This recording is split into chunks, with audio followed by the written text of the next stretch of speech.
Kapan air berubah jadi anggur? Pada saat itu Yesus ngomong taruh di situ langsung jadi, ataukah saat mencedoknya? Nah, menurut ayat 9, setelah pemimpin pesta itu mengecap air yang telah menjadi anggur, dari sini ada orang bilang sebenarnya air di dalam tempayan belum jadi anggur. Waktu diambil, dicedok, dibawa ke pemimpin pesta, baru jadi anggur di mulutnya pemimpin pesta. Tapi menurut saya, bagaimana kita bawa air? Bahwa mereka tidak protes dan tetap taat, kelihatannya memang jadi anggur di situ. Baru dibawa. Untungnya Yesus diundang. Kalau anggur habis, aib bagi keluarga. Maria juga susah. Mempelai laki-laki susah. Pemimpin pesta juga susah. Hadirin juga tidak gembira. Para pelayan juga. Semua akan susah. Seandainya habis anggur betul-betul terjadi.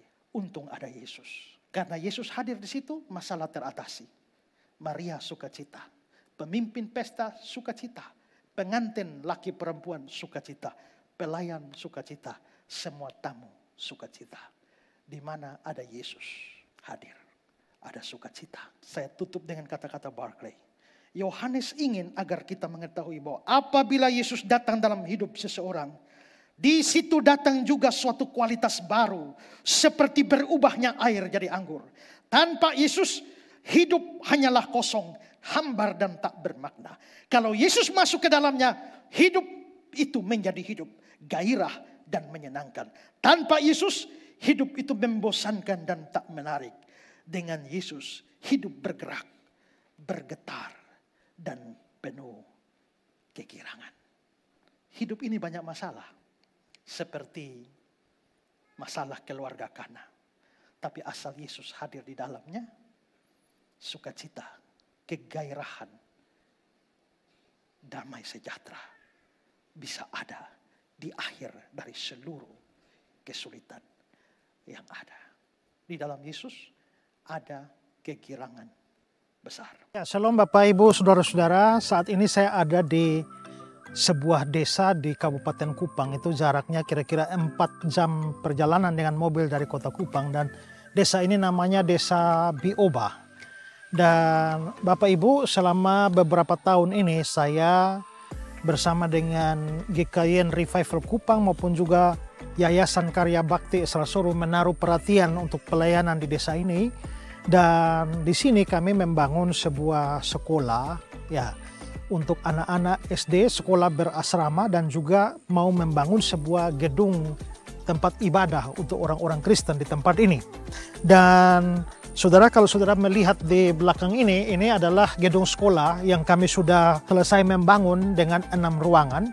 Dan masih dipergunakan untuk murid-murid dari kelas 1 sampai kelas 4. Sementara 2 ruangannya dipakai untuk, jadi di sekolah berasrama untuk anak-anak yang dilayani oleh Bapak dan Ibu Daniel yang sangat berpengalaman di dalam pelayanan berasrama. Anak-anak yang menjadi murid-murid di dalam sekolah ini datang dari desa-desa sekitarnya. Dan kami berharap bahwa ke depan menjadi pusat pendidikan Kristen di tempat ini.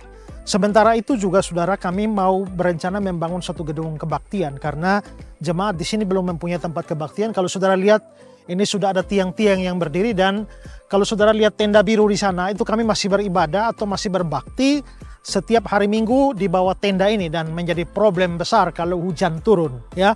Nah, karena itu kami sudah berencana untuk membangun mulai minggu ini, kita sudah membangun dengan tiang-tiang ini, dan setelah itu tahap berikut akan atap supaya jemaat bisa beribadah di tempat ini ya.